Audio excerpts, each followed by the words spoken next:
Bom dia, meus irmãos. Bom dia aos irmãos que nos acompanham online. Vamos abrir as nossas Bíblias na primeira carta de Paulo aos Tessalonicenses, capítulo 2, e vamos ler dos versos 17 até o capítulo 3, verso 10. Primeira carta de Paulo aos Tessalonicenses, capítulo 2, verso 17, até o capítulo 3, verso 10.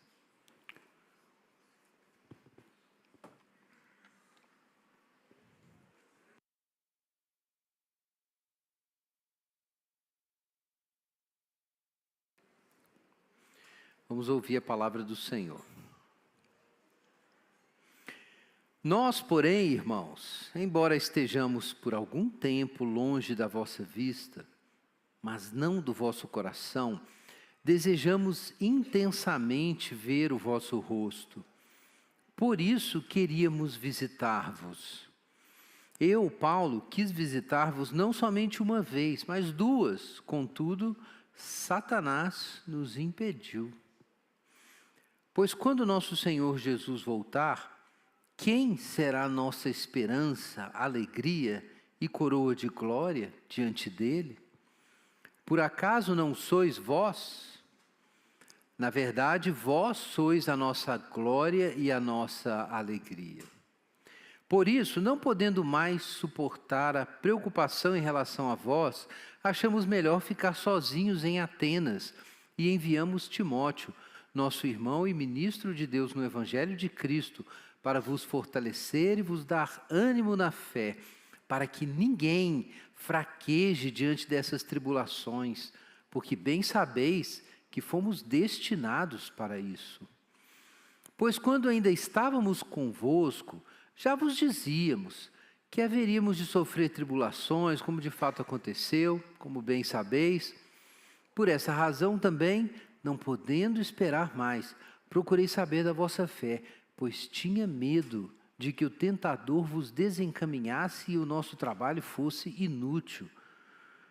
Mas Timóteo acaba de regressar do vosso meio, trazendo boas notícias da vossa fé e do vosso amor, dizendo que sempre tendes afetuosa lembrança de nós e que desejais muito nos ver, assim como também nós também a vós. Por isso, irmãos, vossa fé nos conforta em toda a nossa necessidade e tribulação. Porque se estáis firmes no Senhor, nós agora vivemos. Pois quanta gratidão podemos expressar a Deus por vós, diante da grande satisfação com que nos alegramos por vossa causa diante do nosso Deus, rogando continuamente, dia e noite, para que possamos ver o vosso rosto e suprir o que falta à vossa fé. Amém. Vamos orar. Pai Santo, nós te agradecemos pela tua palavra, Deus, e pedimos que ela faça a boa obra nessa manhã, de nos iluminar, de nos edificar, de nos esclarecer, ó Deus, sobre aspectos importantes do funcionamento da vida cristã. Pai, pedimos que o Senhor fortaleça aquele que está fraco, que o Senhor dê coragem para os seus irmãos, que o Senhor nos dê também paciência pelos outros nessa jornada coletiva, em nome de Jesus. Amém. Irmãos, estamos então em mais uma e a última exposição sobre os agradecimentos do apóstolo Paulo. Nós vimos que nessa carta Paulo fez uma introdução diferente, temos enfatizado isso aqui, porque tipicamente a introdução epistolar toma alguns versículos, mas aqui é o capítulo 1, verso 1 até o capítulo 3, verso 13. Metade ou mais da metade da carta é introdução e o conteúdo é basicamente uma grande ação de graças do apóstolo Paulo, e nós vimos que essa ação de graças é muito instrutiva para nós. Através dela nós temos uma noção do que é uma igreja saudável, uma igreja que está bem. Paulo faz essa ação de graças porque ele está muito feliz com essa igreja. E nós vimos isso, que ele começa agradecendo porque as virtudes teológicas, fé, esperança e amor estão presentes. Isso é um sinal de que a igreja foi eleita. Mas Paulo já intuía isso porque quando o evangelho chegou, ele não chegou só com palavras, chegou com poder, com o Espírito Santo, plena convicção. E essa chegada poderosa do evangelho produziu uma igreja imitadora de Jesus, imitadora de Paulo e de Jesus. E ela imitou tão bem que ela se tornou um modelo e começou a ser imitada depois. E dali nós vimos nascer um movimento missionário. A igreja se tornou uma igreja missional e o evangelho começou a ser espalhado ali na Macedônia, não só pelos crentes, mas até por outras pessoas, aparentemente até não crentes, dizendo que tinha uma turma lá em Tessalônica que se converteu ao que eles diziam que era o Deus verdadeiro e estavam esperando a volta, o retorno de Cristo dos céus, capítulo 1, verso 10. Mas ainda lembrando esse momento feliz que os apóstolos tiveram com a igreja, ele fala que ele está grato não apenas porque a igreja, enfim, se converteu, aquelas pessoas se converteram e se tornaram a igreja, mas porque eles mesmos, os apóstolos, eles poderiam ter desanimado, poderiam ter desistido. Eles tinham acabado de passar por uma tribulação tremenda, mas eles receberam uma força de Deus do céu, uma coragem divina para pregar o Evangelho, e não só pregar o Evangelho, mas dar uma demonstração visível do Evangelho. É o capítulo 2, ele fala disso. Então ele está muito feliz com isso também, porque Deus preservou o coração deles na tribulação, e eles conseguiram colocar em primeiro lugar a glória de Deus e o propósito de agradar a Deus na missão, e pregaram, falaram a verdade. Acolheram os tessalonicenses, mas também agiram como pais, não apenas como mães acolhendo, mas como pais, exortando, disciplinando, dando exemplo. E a raiz disso tudo, esse foi o nosso tema da semana passada, porque na verdade tudo deu tão certo em Tessalônica, foi porque Deus fez um milagre e fez com que os tessalonicenses recebessem a palavra dos apóstolos como palavra de Deus. Então Paulo está muito ciente de que essa igreja é uma obra divina. Porque o evangelho chegou naquele lugar, a verdadeira palavra de Deus, e isso mexeu com o coração dos ouvintes. Deus abriu o coração deles, eles receberam a palavra como palavra de Deus, e nós vimos isso, que a igreja é uma criatura da palavra de Deus. Nosso tema semana passada, é uma criatura da palavra de Deus, e a palavra de Deus floresceu, sendo plantada e acompanhada de bom testemunho, e a igreja estava viva, e tinha todas aquelas marcas, mas ainda assim, Paulo estava muito preocupado antes de Timóteo chegar com as notícias. Ele fala sobre isso no verso 17 em diante. E aqui nós temos um mergulho no coração de Paulo nesse ínterim. Ele está agradecendo demais por tudo que aconteceu, mas o fato é que ele passou grandes preocupações. Ele ficou em crise. A gente tem aqui no capítulo 2, verso 17 em diante, que ele chegou a ficar tão preocupado que ele botou Timóteo na estrada e falou: vou ficar sozinho em Atenas, vou mandar Timóteo. Timóteo, você vai para lá, para a cidade. E Timóteo, como o resto da equipe apostólica, eles ficavam transitando, Inclusive, essa carta, como em outros trechos, é muito iluminadora sobre como funcionava o ministério apostólico. Não era só o Paulo pregando, eram equipes, gente, equipes missionárias. Tanto é que a carta foi enviada, como a gente já leu, não apenas por Paulo, mas Paulo, Silvano e Timóteo. A gente não costuma pensar nos outros dois como coautores da carta, A gente fala que é a carta de Paulo, mas ele colocou lá Paulo, Silvano e Timóteo. É claro que quando a gente lê a carta, todo o tom, a teologia, tudo muito paulino, mas a equipe apostólica certamente estava trabalhando junta. Então, esses irmãos chegaram com notícias, talvez foram redatores da carta junto com Paulo, foram amanuenses para ele, talvez Paulo tenha discutido a situação da igreja e contribuições deles tenham entrado na carta, a gente não sabe exatamente, mas a gente sabe que foram os três que mandaram a carta, ainda que Paulo tenha sido o autor principal. E os três trabalhavam juntos em grupos maiores, a gente percebe isso no Novo Testamento. Enquanto você tinha um apóstolo numa cidade, pregando o evangelho, muitas vezes ele mandava seus auxiliares para outras cidades. E aí você tinha um numa cidade, outro em outra, e outro em outra cidade. Aí chegava, trazia um visitante junto, com uma carta da igreja, e Paulo escrevia uma resposta, e nisso chegava um outro membro da equipe. Então haviam redes de trabalho, eram redes apostólicas. Boa parte do Novo Testamento surgiu dessas redes. Nós temos o apostolado joanino, o apostolado petrino, o apostolado de Tiago, de Mateus, e nós temos o apostolado paulino, e boa parte do Novo Testamento emergiu da obra coletiva desses irmãos aí, além dos outros apóstolos que a gente não tem tantas notícias, né? Enfim, foi a turma que plantou a igreja no início.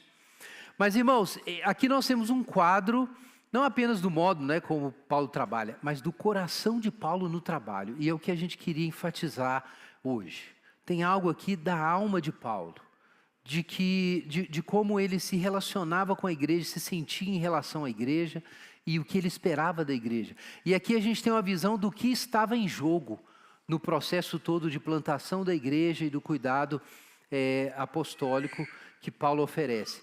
A gente aprende algo sobre o que estava em jogo, e eu quero que vocês tenham isso em mente enquanto a gente faz a nossa exposição. Mas quais são os fatos, irmãos? Os fatos, muito simplesmente, são esses. Paulo estava em Atenas e a ansiedade bateu, ele mandou Timóteo. Depois Paulo desce, prega o evangelho em Corinto, e quando ele está em Corinto, chegam as notícias, e então Paulo senta com os outros dois, escrevem essa carta, e a carta é enviada de Corinto, a mesma cidade para quem Paulo posteriormente enviará as cartas aos coríntios. O que estava acontecendo quando Paulo escreve essa carta? A igreja em Corinto estava explodindo, né? A igreja das mais importantes do cristianismo primitivo. A gente tem essas informações no livro de Atos, de como a igreja, ali Atos 18, como o movimento cristão ali em Corinto cresceu, e era uma cidade muito importante. Mas lendo aqui em Tessalonicenses, a gente percebe que enquanto Paulo está fazendo a obra ali em Corinto, ele não se esqueceu em nenhum momento da igreja de Tessalônica. Ela ficava o tempo inteiro nas suas orações, era matéria da sua preocupação. Isso transparece aqui na carta. Por que Paulo estava tão preocupado? Por causa das provações que os tessalonicenses tinham que enfrentar. Capítulo 3, veja aí, versículo 2. Vamos ler de novo aí, olha na sua Bíblia. Nós enviamos Timóteo, nosso irmão e ministro de Deus no Evangelho de Cristo, para vos fortalecer e vos dar ânimo na fé, para que ninguém fraqueje diante dessas tribulações, porque bem sabeis que nós fomos destinados para isso. Então veja, irmãos, nós fomos destinados para isso, é isso mesmo? Versículo 4.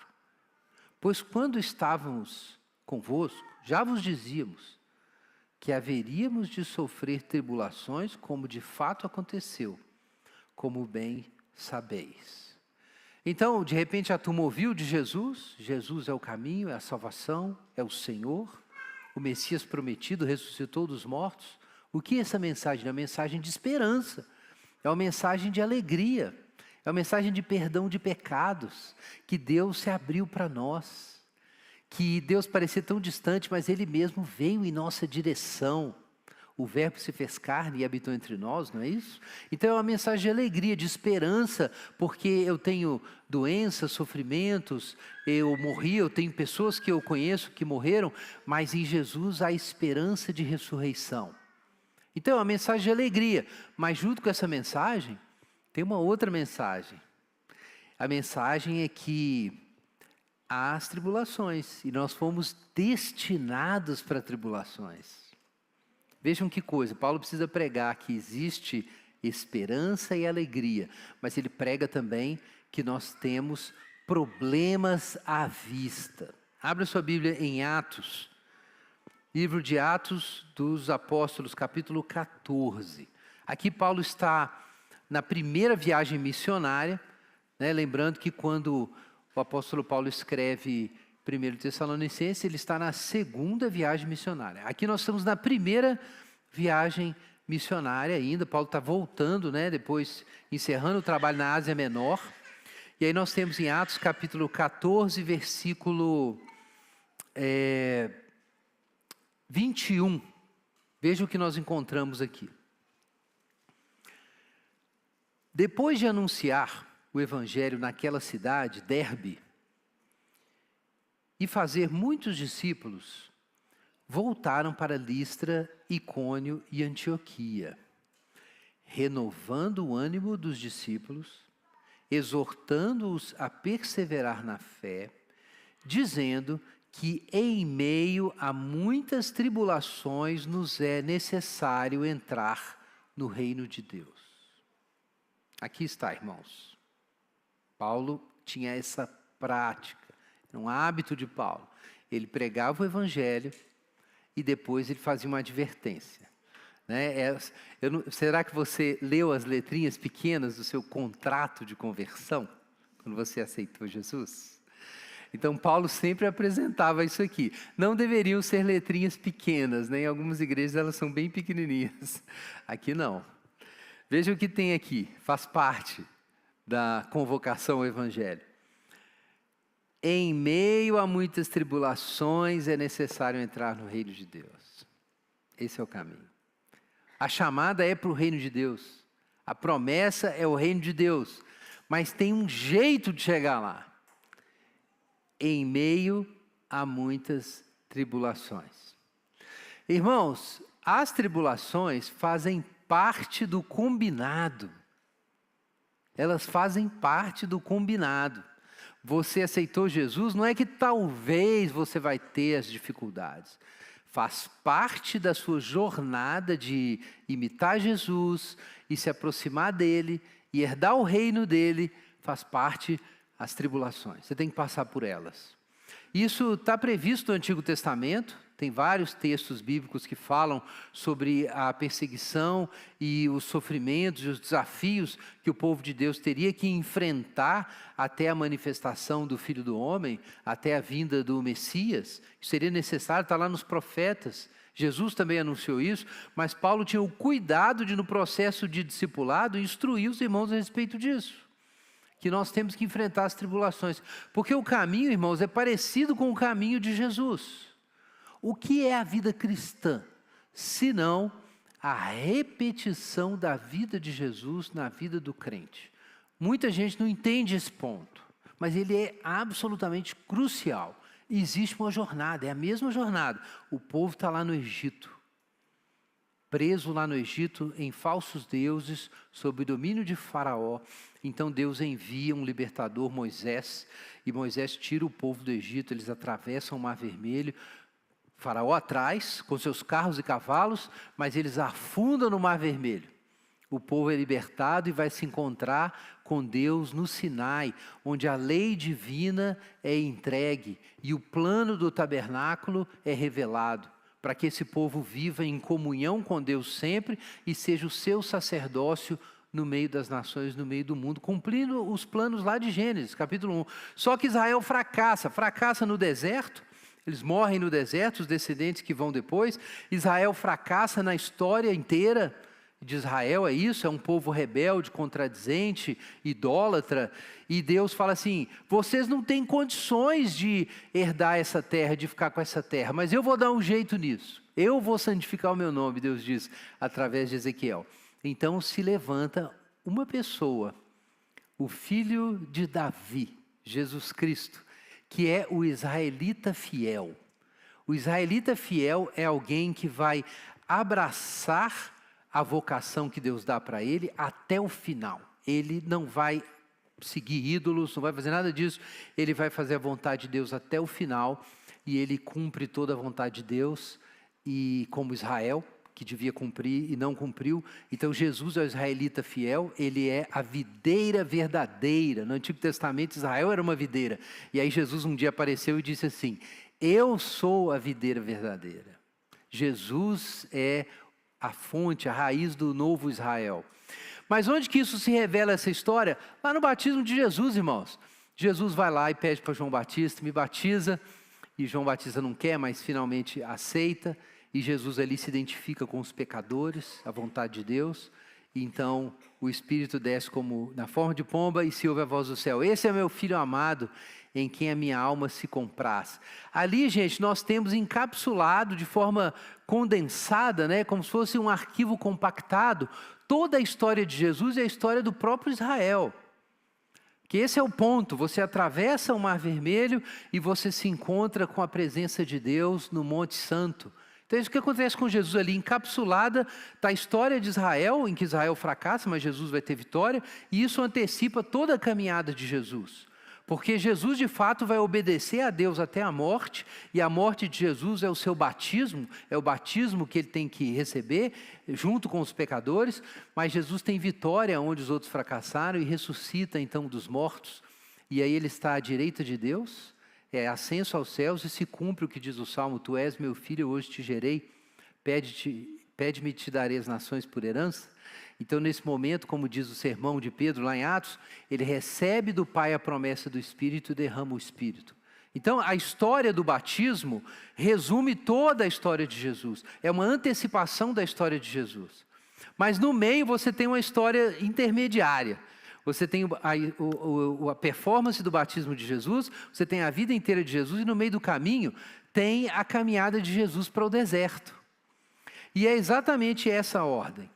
Você recebe, você aceita o batismo, a vontade de Deus, então o Espírito desce, você ouve a voz do céu, dizendo: meu filho, e aí o próprio Espírito Santo te leva para o deserto, onde você vai ser tentado pelo diabo. E você só vai comer o pão da mão dos anjos no final do jejum, no final da travessia do deserto, como está lá nos evangelhos. Vejam que isso é a história de Israel, né? Israel tem que atravessar o deserto, na força da aliança que foi estabelecida com Deus, para chegar em Canaã. E lá Israel é alimentado com o quê? Com maná. Então Satanás aparece para Jesus: cadê o pão? Cadê o pão, Jesus? Você não é o Filho de Deus? Cadê o pão? Aí Jesus diz assim: nem só de pão viverá o homem, mas toda palavra que procede da boca de Deus, citando Deuteronômio. Deus tinha falado isso para Israel lá em Deuteronômio. Então a vida de Jesus é o verdadeiro Israel. O que Israel devia ser e nunca foi? Jesus foi. E o que é a vida do cristão? Ser o que Israel devia ser e não foi, mas Jesus foi, e porque o Espírito Santo está conosco, a gente pode ser. Amém? Então isso é a vida cristã, é a repetição da vida de Jesus. O Espírito Santo é dado para isso, para que a vida de Jesus seja repetida em nós. E é por isso que você se converte, e você é batizado, e aí, como diz Romanos capítulo 8, o Espírito Santo vem para o seu coração, e o Espírito testifica com o nosso espírito que nós somos filhos de Deus. Romanos 8. Romanos 6 fala do batismo, da libertação do Egito. Romanos capítulo 7 faz o contraste, porque depois de atravessar o Mar Vermelho, o povo de Deus foi para o Sinai. A gente não vai mais para o Sinai, né? A gente vai para Sião. Então Paulo abre um disclaimer ali, capítulo 7, para explicar a questão da lei, mas agora vem a verdadeira, a lei sendo escrita nas tábuas de carne, Romanos 8. E o Espírito testifica o nosso espírito que nós somos filhos de Deus. Se somos filhos, Paulo continua em Romanos 8, somos herdeiros de Deus e co-herdeiros com Cristo. Se com Ele sofremos, também com Ele seremos glorificados. Por quê? Porque agora tem um deserto. E nós estamos aguardando a manifestação da glória dos filhos de Deus, Romanos 8. Mas a gente está esperando isso. E o que a gente faz no meio do caminho? Deserto. Deserto. Então, meu irmão, onde você está nesse momento? Você está atravessando. Você precisa se alimentar do maná, você precisa viver da palavra de Deus, você tem que imitar Jesus. E eu quero te contar um negócio, nessa travessia, você encontrou Deus. Deus falou com você, o Espírito Santo desceu na sua vida. A próxima pessoa que você vai encontrar é o diabo. É isso. É isso. Agora o desafio é enfrentar esse fato de que existe uma maldade intencional no mundo, operando através de coisas ordinárias. E o objetivo dessa maldade é que você desista. É o ponto aqui do apóstolo Paulo. Eu tinha medo que o tentador vos desencaminhasse. Então ele enviou Timóteo para eles terem ânimo na fé. Ânimo. A gente precisa de ânimo para enfrentar esse deserto. E a gente precisa então de pessoas nos animarem. E Paulo mandou Timóteo para animar esses irmãos, está aí no versículo 12, para fortalecer e encorajar esses irmãos. Mas você precisa compreender que faz parte da vida cristã isso. Você vai ser pressionado. Satanás vai agir, os demônios vão agir, o mal vai se organizar para você pedir para sair. Isso vai acontecer. Se não aconteceu, vai acontecer. Se já aconteceu, vai acontecer de novo. Você vai ser pressionado com um propósito, você pedir para sair. E Paulo sabe disso, ele já avisou a igreja que isso ia acontecer. Olha, vão vir as tribulações, e quando elas vierem, vai bater um desânimo, e vocês vão pedir, não vão necessariamente pedir, vão querer pedir, vão pensar nessa possibilidade. E isso é a tentação. E o curioso aqui é que Paulo diz que Satanás realmente, ele diz que o tentador pode ir lá tentar te desencaminhar. Mas ao mesmo tempo ele diz que nós fomos destinados para enfrentar essas tribulações. Então não tem para onde correr, irmãos. Satanás quer tentar você nessa jornada. E Deus quer provar você nessa jornada. A diferença é que Deus está do seu lado, Satanás não. Mas Deus te designou para isso. Porque importa chegar ao reino passando pelas tribulações.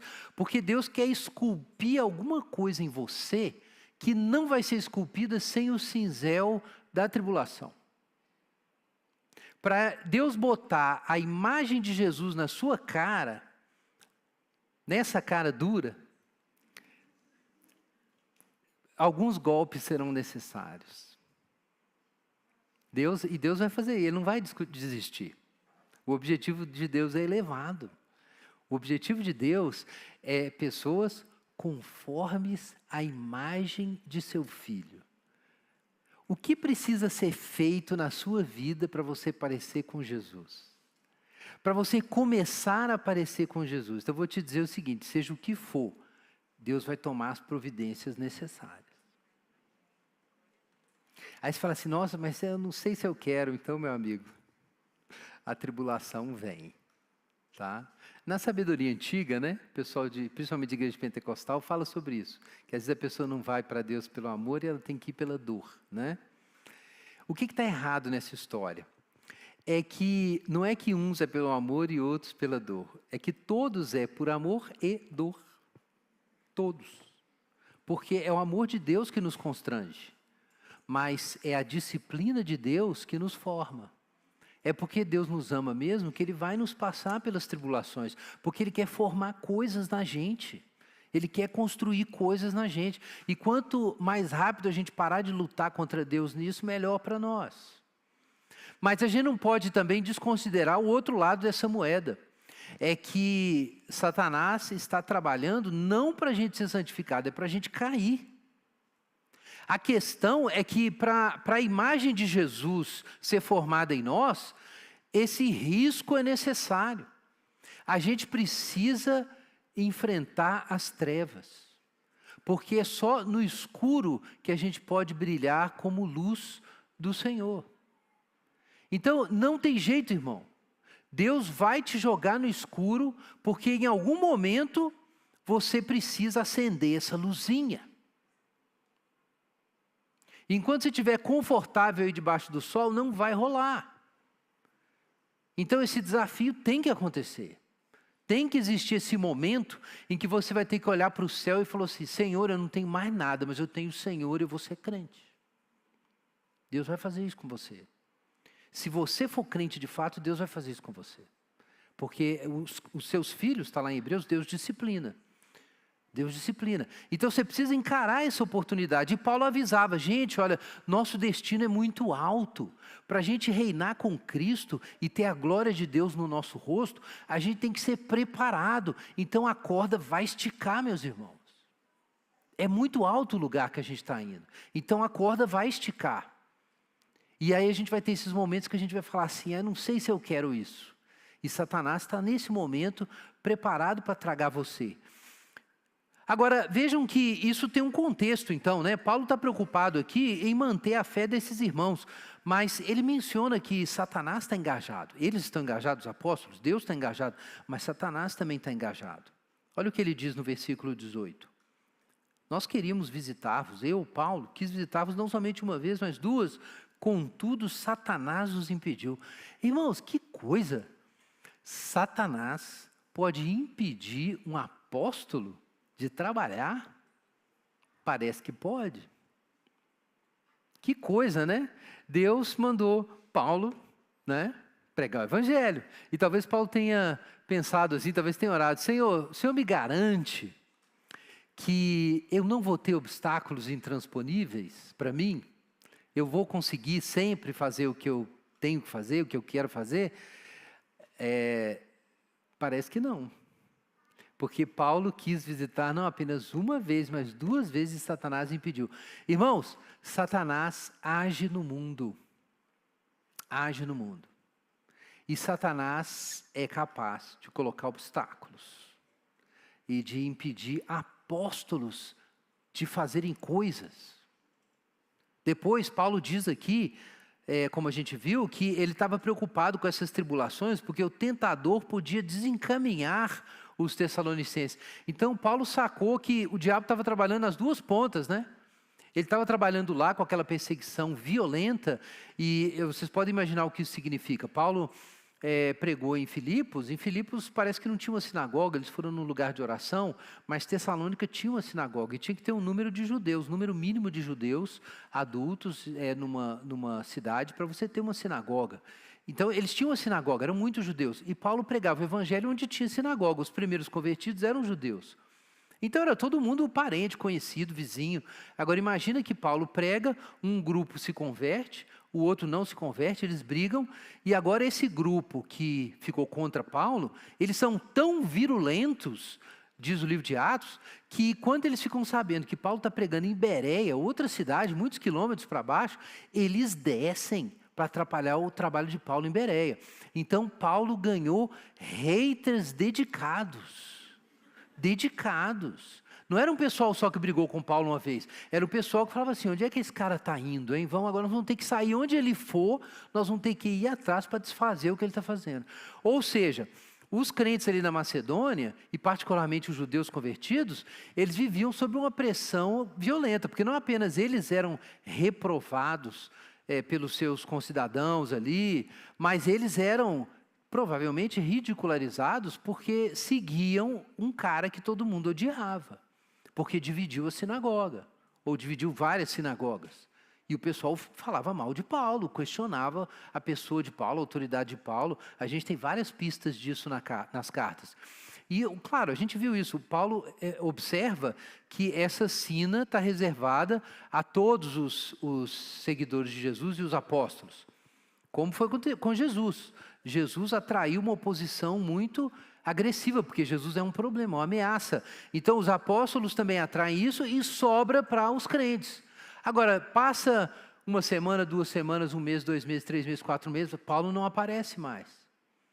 E o povo, imagina o povo dizendo aí: esse cara veio aqui, pregou um negócio esquisito, vocês acreditaram no que ele estava falando? Sei lá, vocês têm suas razões, mas agora o cara foi embora, tem meses aí que não aparece, vocês de palhaço aí, porque vocês perderam suas conexões com os gentios, perderam conexão com as suas famílias originais, porque o pessoal continuou na sinagoga, no caso os cristãos judeus. Então, era uma situação difícil. E Paulo podia imaginar o que estava acontecendo, ele viu aquilo acontecer várias vezes.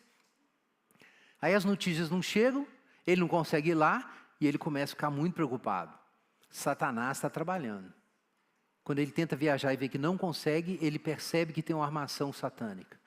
E isso é um olhar que a gente precisa ter, irmãos. Quando a gente está fazendo as nossas coisas aqui comuns da igreja, não é só a gente aqui. A gente enfatiza muitas vezes que Deus está envolvido, claro. Mas a gente precisa se lembrar que Satanás também está envolvido. A gente está no meio, e essa é a escala cósmica aqui do trecho, a gente está no meio de uma batalha espiritual. Existe uma batalha espiritual. E como é que você sabe que é uma batalha espiritual? De repente você fala assim: eu não vou hoje na igreja porque o pneu furou. Eu não vou hoje na igreja porque eu quero ver, sei lá, quero ver a corrida. Antigamente tinha, né, corrida. Eu quero ver a corrida. Eu não vou porque eu não estou me sentindo bem, tem uns irmãos lá que não estão me tratando bem, não estou me sentindo bem. Não vou por isso, não aquilo.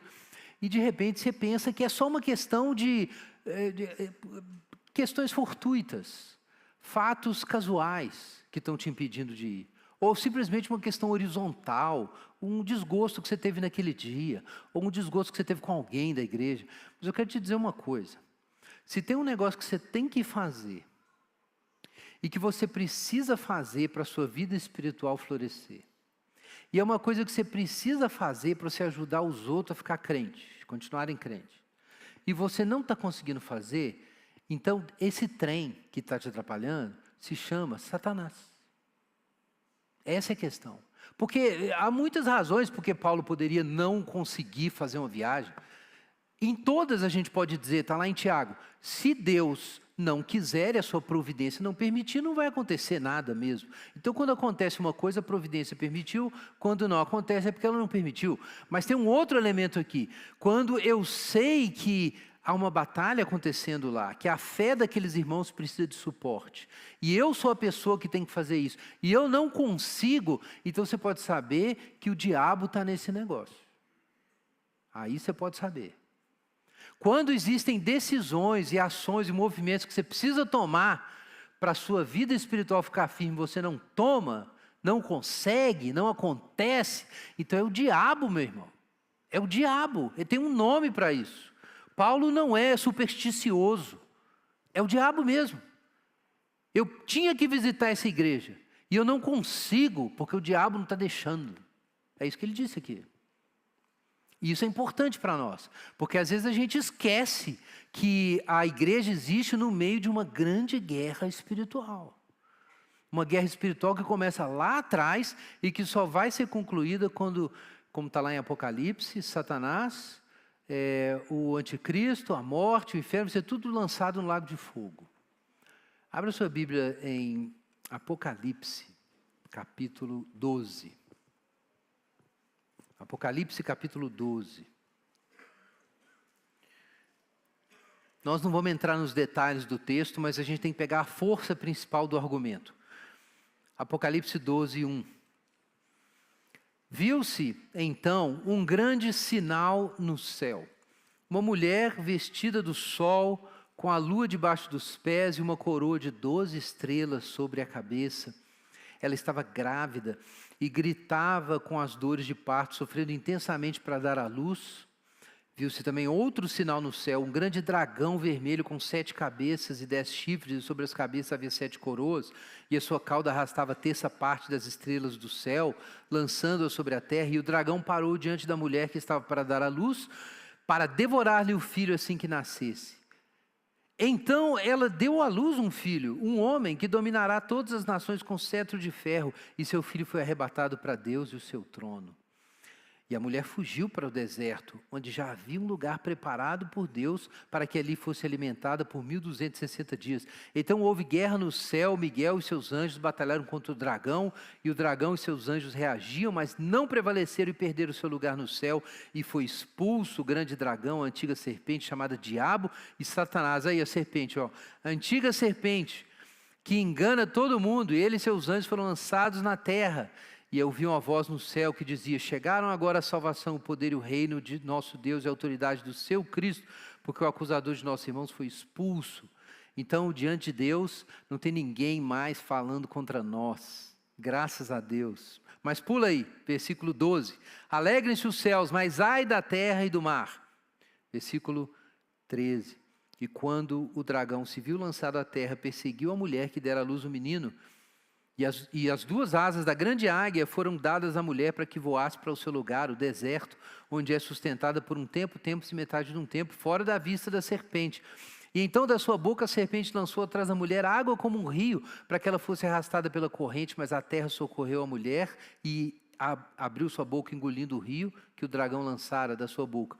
Então o dragão se enfureceu contra a mulher e saiu para atacar os demais filhos dela, os que guardam os mandamentos de Deus e mantêm o testemunho de Jesus. Irmãos, tem muito debate sobre a interpretação disso, que quando a gente for estudar Apocalipse, a gente vai pensar, quem que é essa mulher? É Israel e deu à luz a Jesus? Ou é a igreja, todo o povo de Deus no Velho e no Antigo Testamento que deu à luz a Jesus? Os católicos gostam de pensar que é Maria, né? Se tiver uma mulher coroada, é Maria sempre, né? Então eles gostam de pensar que é Maria. Pode ser também, não vou excluir essa possibilidade, embora eu ache improvável. Mas, afinal de contas, o fato é que Maria deu à luz a Jesus mesmo. Mas muita gente entende que mesmo se fosse Maria, a Maria ainda representa toda a igreja nesse sentido. Agora, qual é o ponto que a gente precisa destacar? É que Satanás não está em combate apenas contra Jesus, ele está em combate contra a mulher. Contra a mulher. Essa batalha começou lá atrás, Satanás foi lá seduzir Eva. E por toda a história, Satanás está ali tentando prender o povo de Deus sob o seu poder. É por isso que eles estavam lá escravizados no Egito. E depois você tem toda a narrativa do Velho Testamento, e quando chega no Novo Testamento, a história continua. Satanás está empenhado em fazer a igreja apostatar, em fazer os crentes dizerem, Deus não vale a pena. Essa aprovação da igreja é uma batalha que toma a história inteira. Sabe a história do Jó? O que é a história do Jó? É o seguinte, Deus fala assim, olha lá, o Jó é meu servo, olha lá. Aí Satanás fala assim, só porque você dá tudo que ele quer, tira para você ver. Aí Deus falou assim, ok, você pode tocar, mas na vida dele não, mas você pode tocar no Jó. E aí nós temos a história de Jó. Irmãos, esse é o confronto cósmico. O confronto de forças espirituais poderosas que suspeitam e se revoltam contra Deus, a questão que é levantada é essa. Você não vale a pena, Deus. E nós vamos mostrar para essas criaturinhas aí suas que você não vale a pena mesmo. Ninguém vai ficar com você só porque você é bom. Ninguém vai ficar. Então Deus fala assim, então agora nós estamos em guerra. E Jesus vem e derrota Satanás, porque ele é obediente até a morte, não é isso? Ele amou a Deus e seus amigos até o fim. Mas Satanás não desiste, ele está atrás da mulher. E Deus vai pisar a cabeça de Satanás, está lá em Romanos, sobre os pés da mulher. E o que isso significa? Que a vitória de Jesus tem que ser reproduzida na minha vida. Satanás vai vir com tudo. Basicamente, a gente fala a guerra espiritual do universo. Satanás vai vir com tudo. E você vai dizer assim, não, eu vou continuar crente. É isso. Essa é a guerra. Só que é uma guerra de grande escala. Que quando você está sob pressão de tribulação, você fala assim, não, está muito difícil esse negócio da vida cristã. Você acha que é um negócio seu. Não é, meu irmão. Isso é um questionamento que foi feito diante do trono de Deus, por Satanás. É o empenho de Satanás e seus demônios. É a obra do mundo, da carne e do diabo. A obra é essa. É você não amar a Deus. E trocar Deus por qualquer coisa. Como Judas fez, vender por umas moedas de prata. Vender Jesus. Toda a batalha espiritual gira ao redor disso. Então vejam que Paulo tem noção desse negócio. Por isso ele vê a questão da igreja ficar firme como uma questão escatológica. Olha o que ele fala no capítulo 2, versículos 18 e 19. Eu, Paulo, queria visitá-vos não somente uma vez, mas duas, mas Satanás impediu. Pois, quando nosso Senhor Jesus voltar, está falando da parousia de Cristo, a volta de Jesus, vai ser o grande tema aqui, né, de Tessalonicenses. Quando Jesus voltar, olha o que Paulo diz, olha na sua Bíblia, versículo 19. Quem será a nossa esperança, alegria e coroa de glória diante dele? Acaso não sois vós? Na verdade, vós sois a nossa glória e a nossa alegria. Veja uma perspectiva de Paulo. Paulo entende o seguinte, que ele vai estar diante de Deus, um dia, diante de Jesus.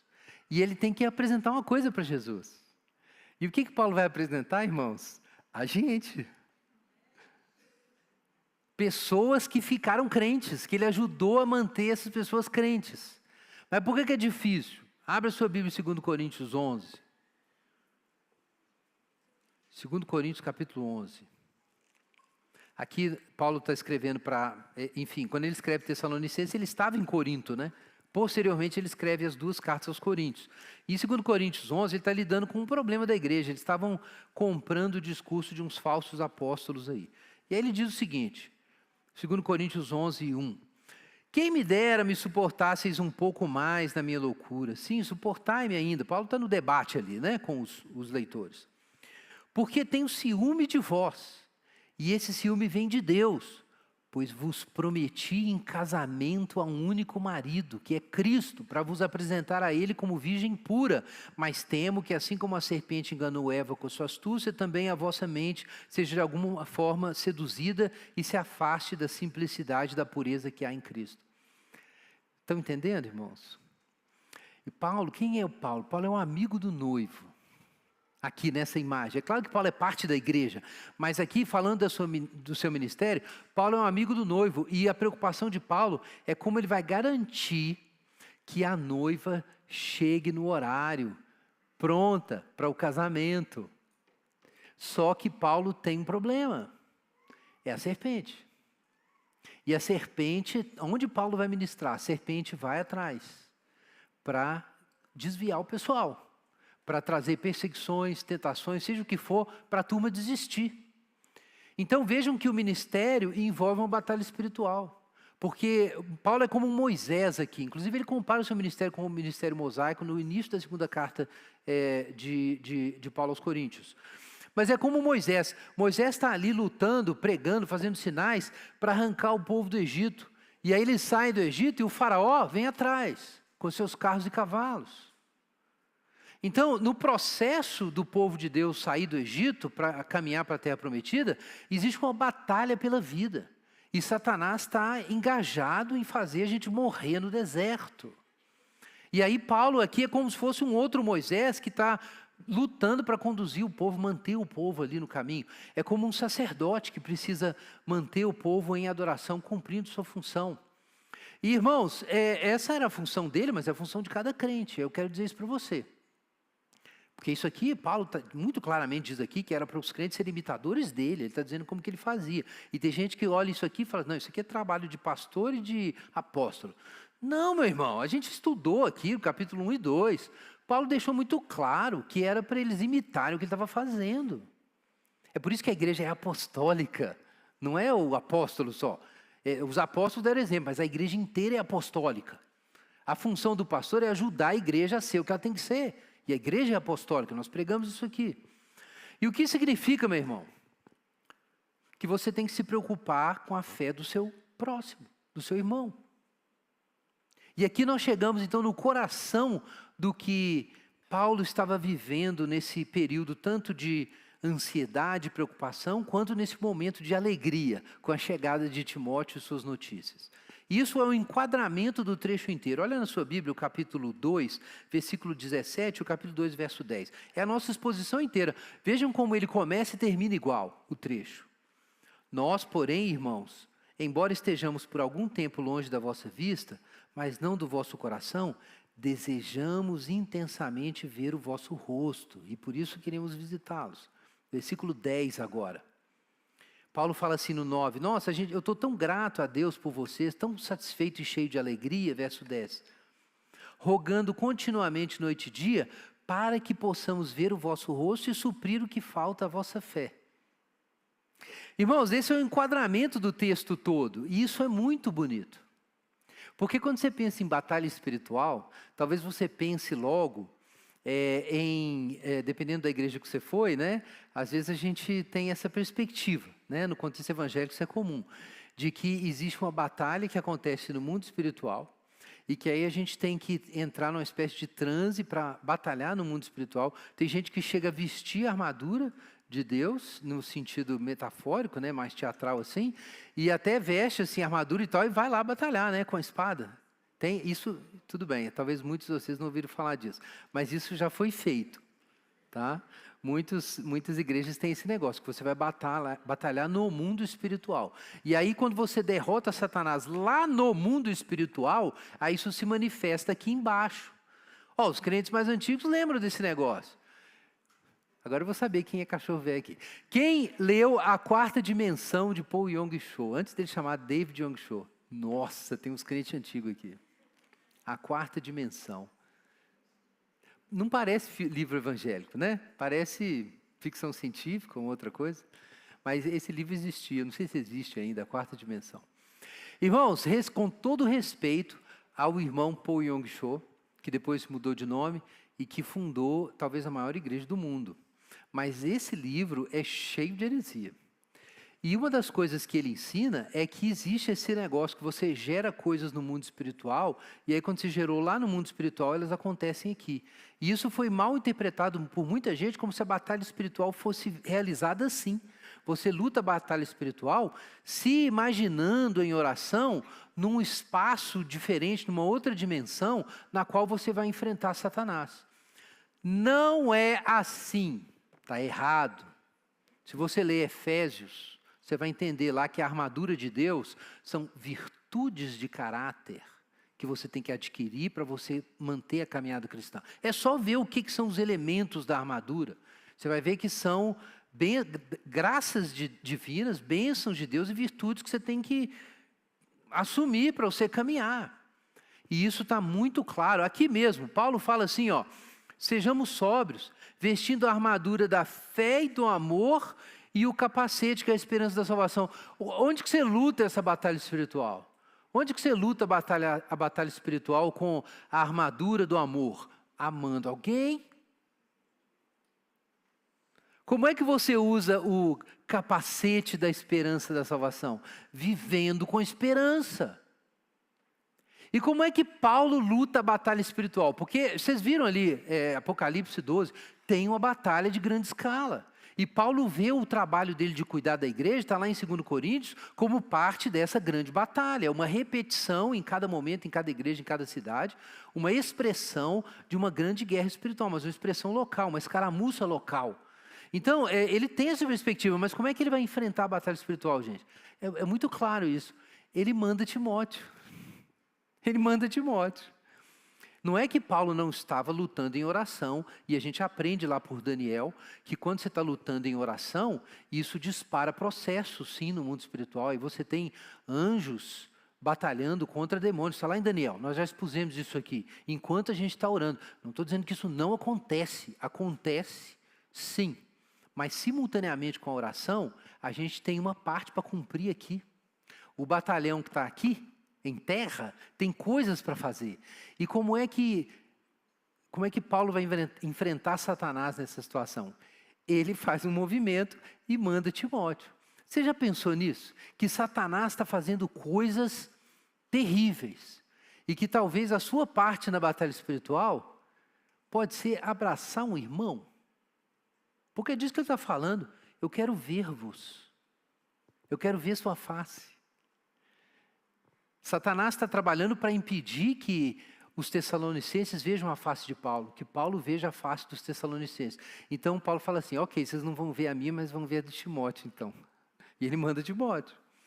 Irmãos, gestos prosaicos como esse, uma visita, é um instrumento de Deus para derrotar Satanás. Agora, pensem no que isso significa. Eu disse que Satanás pode te impedir de fazer coisas muito simples. Agora pense pelo outro lado.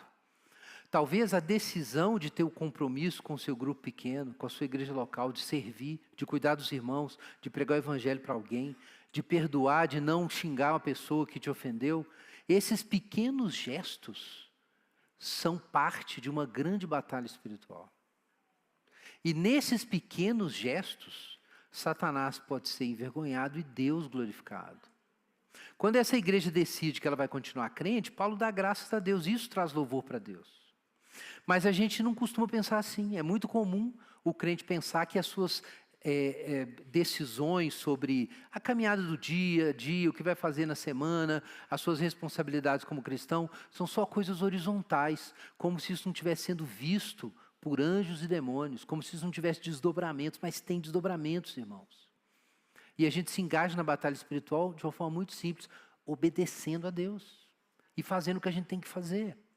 Agora, qual é o coração de Paulo para fazer isso? Aqui está muito claro o coração de Paulo. A preocupação dele é como suprir o que falta à fé dos crentes.